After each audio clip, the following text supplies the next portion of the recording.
Este é o Querido Líder, o podcast da Rádio Observador dedicado à liderança, com Jorge Medeiros, consultor, e Milton de Sousa, professor na Nova SBE. São eles os nossos especialistas residentes, têm muita experiência na formação de executivos e aqui partilham conselhos que valem ouro. Neste episódio vamos falar de líderes sonhadores. Como sempre, neste podcast fazemos aquela pergunta que nem sempre tem resposta. Qual é a medida certa, neste caso, para os sonhos? E este é um tema muito motivado pelo nosso convidado, António Pedro de Salial, da Surf Social Wave, que se auto-intitula um Life Dreamer. Vamos perceber melhor o que é isto de ser um sonhador. A figura desta semana é Daniela Amodei, presidente da Anthropic, uma das mulheres mais influentes no mundo da inteligência artificial. Será que merece um sim-chefe ou um não-chefe? Eu sou o Ricardo Conceição e este é o Querido Líder da Rádio Observador.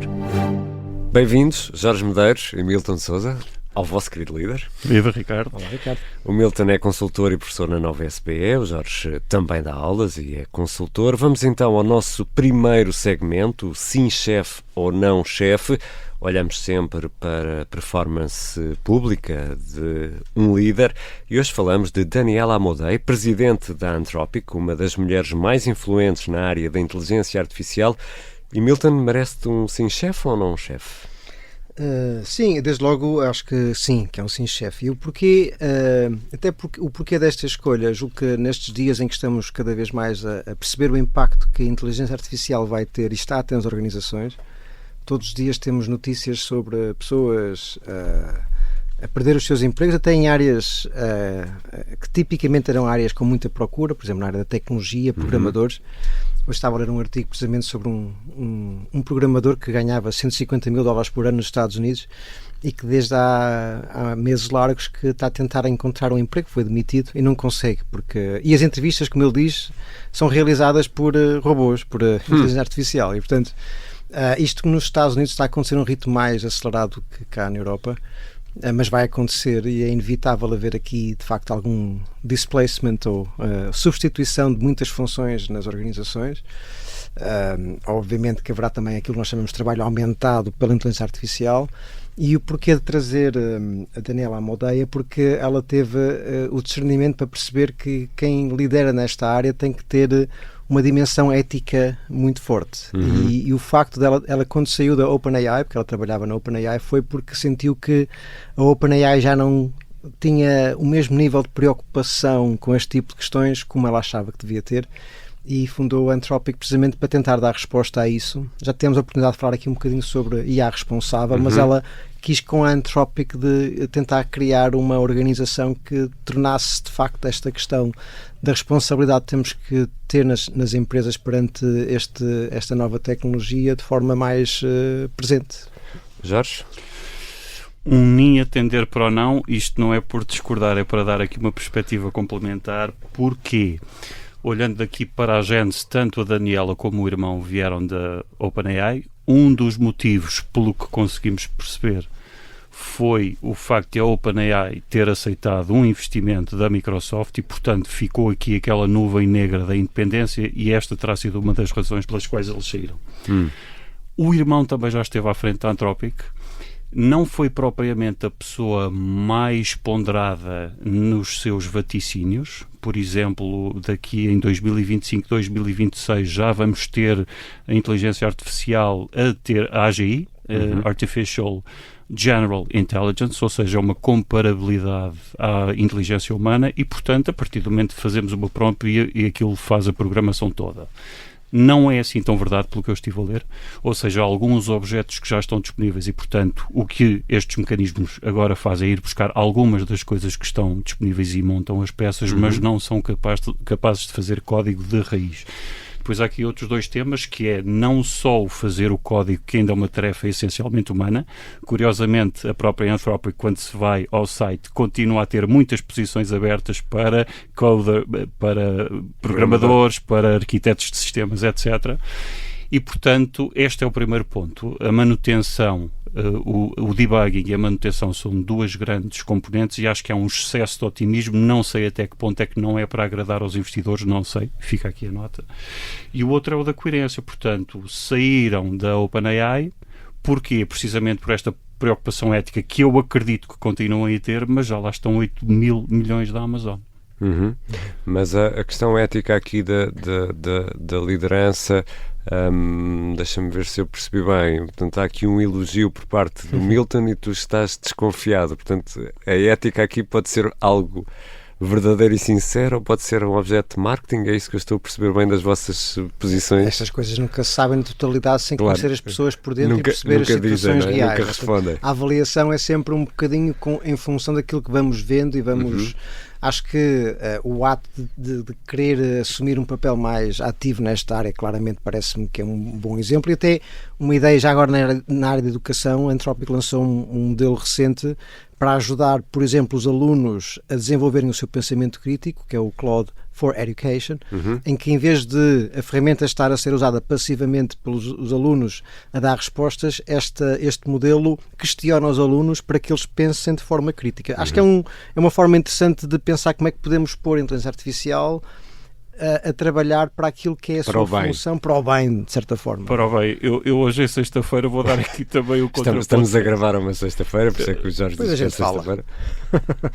E outra das coisas é, sim, longe de ser um especialista em inteligência artificial, portanto, isto é uma forma eufemística de pôr a coisa. Basicamente, não percebo nada de inteligência artificial, mas há coisas que acho que podemos analisar olhando para o que se vê.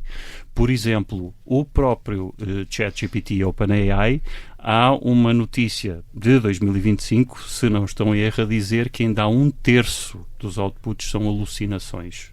Ou seja, é bom ter estes ajudantes virtuais, a questão é quando é que sabemos que eles estão a alucinar ou se estão a fazer o mentoring de uma pessoa e a pessoa não tem critérios para saber se está a alucinar. Está feita a análise desta semana, sim chefe, não chefe, para a semana será outro o protagonista.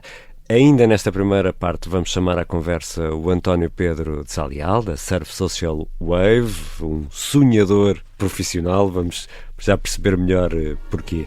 Agora está na hora dos conselhos. E neste episódio vamos falar de sonhos. Sonhar é bom, acho que isso estamos todos de acordo, mas depois temos aqui se calhar várias dimensões. A dos sonhos impossíveis, a das pessoas que sonham acordados, a dos sonhos alcançáveis. Jorge, um líder deve ter isto tudo ou deve ter os pés muito bem assentes na terra e não ser dado a sonhos? Ambas as duas simultaneamente ao mesmo tempo. Eu temia que me ias dar essa resposta, não é? Pois é, mas agora vamos qualificar a resposta. Vamos lá. Isto é um tema fascinante até do ponto de vista da psicologia. Uma nota muito rápida, Freud tentou explicar o significado dos sonhos. Na comunidade científica olha-se agora para isto com um sorriso de alguma condescendência, não condescendência no sentido negativo, mas no sentido de já passaram mais de 100 anos, não é? E portanto, aqui um líder tem de ter necessariamente os olhos postos no futuro. Quando falamos de futuro, temos de ver quão longe estamos a olhar para o futuro. Portanto, à medida que sobe numa hierarquia, os horizontes temporais, já falámos daqui brevemente disto, os horizontes temporais devem ser concretizados e, portanto, tem de estar focado no futuro. Se estiver excessivamente focado no futuro, não se preocupa com o presente e vice-versa. Nota rápida. Vamos fazer uma distinção entre o que é um sonho, o que são objetivos e o que é a visão. Porque visão articulada no sentido de um dos caminhos ou possíveis caminhos para o futuro, plano B, C, são estes e, portanto, é aqui que vamos investir. Outra coisa é aquilo que fazemos que não devemos fazer, que é qualificar as pessoas de visionárias. Porquê? Porque só vemos os visionários que tiveram sucesso, não vemos os que ficaram pelo caminho. Portanto, eu fico doente com a história do visionário. Milton, vamos lá à quantidade aconselhável de sonho para a liderança. Aproveitando a deixar pouco que o Jorge referiu muito bem da inteligência artificial, que alucina, também temos líderes que alucinam mais do que sonham, não é? E tem esse risco também acontece. Muito grave. E, portanto, isso acontece com muita frequência, portanto, há aqui este risco. Fora desta sala, não é? Exatamente, sim. Aqui ninguém alucina. Não.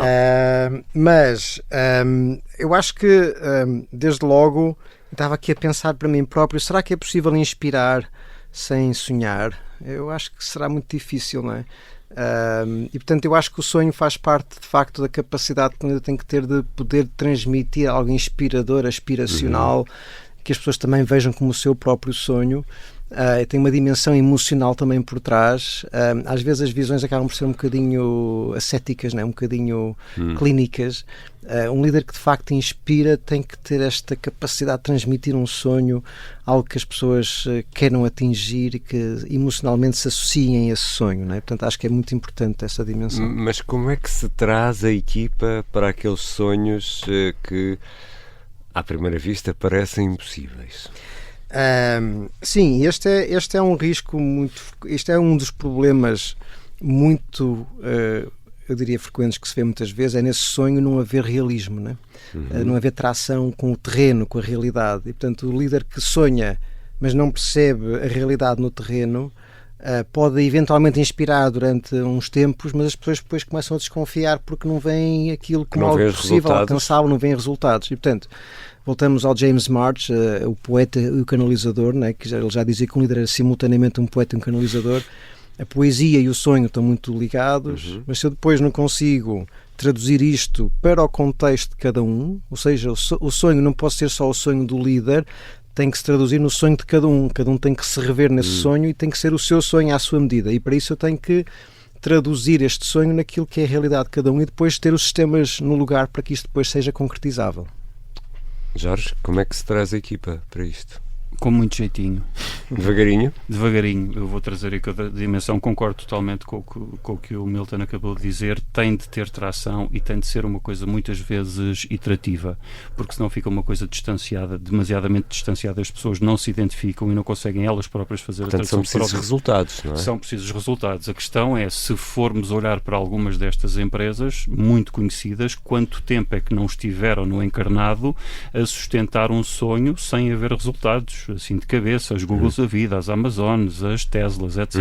Portanto, é ainda mais difícil muitas vezes nesses casos, quando é uma coisa completamente nova que não tem paralelo no mercado, quando são modelos de negócio, ideias de negócio completamente novas, é muito, muito mais difícil. E como é que se lida com a desilusão dos sonhos desfeitos? Bom, deixa-me só voltar atrás, porque eu ia dar o outro tema. Quando uma empresa está numa fase em que precisa de sobreviver, o sonho tem de ser diferente. Porquê? Porque se está em modo de sobrevivência tem de ser, e o líder tem de tomar decisões muito radicais, estamos a falar em redução, em despedimentos, etc., aí é mais difícil vender um sonho, mas se calhar é mais fácil, por outro lado, fazer as pessoas identificar-se com a necessidade, mas é uma coisa num prazo muito mais imediato. Há uma frase que é muito dita em Silicon Valley: é mais fácil vender aspirinas do que vitaminas. Quando a pessoa está com dor de cabeça, a aspirina eu sinto já o benefício. Agora a prevenção e construir é mais difícil. E como é que se lida com a desilusão dos sonhos desfeitos? Para já tem de saber auscultar as pessoas. Eu sei que isto soa muito genérico, mas uma das funções da liderança é sentir o pulso às pessoas e saber o mais em tempo real possível o que é que as pessoas estão a sentir, como é que estão a interpretar, que receios têm, se são legítimos ou não, porque há muitos receios muitas vezes que são emocionais e que não têm fundamento. Aqui eu se calhar dou uma nota à qual já fiz referência no passado, eventualmente, agora não estou aqui totalmente recordado, mas eu julgo que sim, que é, um sonho implica paixão, né? E há na investigação também este conceito de paixão harmoniosa e paixão obsessiva. E na paixão harmoniosa nós conseguimos criar distância, ou seja, eu consigo ter um certo desprendimento relativamente a esse sonho e por isso consigo seguir em frente perante a desilusão. Quem está obcecado, apaixonado de forma obcecada por esse sonho, pode ter dificuldades mais graves de ultrapassar essas desilusões. Ficam aqui os nossos conselhos dos nossos especialistas em formação de executivos, Jorge Medeiros e Milton Sousa. E é com estes conselhos que fechamos este primeiro episódio da semana do Querido Líder. Na quinta-feira regressamos com um convidado, António Pedro, de Salial, da Surf Social Wave, e que se auto-intitula Life Dreamer. Vamos deixar aqui um pequeno aperitivo para esta conversa. Diz que os espetaculares aprendem com os erros dos outros, não é? Os normais aprendem com os seus próprios erros e depois há uns que nunca aprendem nem com os seus nem com os dos outros. Pronto, eu estou nos normais e, portanto, eu tento aprender com os meus erros, mas aquilo que me trouxe, eu diria, os meus piores momentos foram os erros que eu cometi que poderia ter evitado.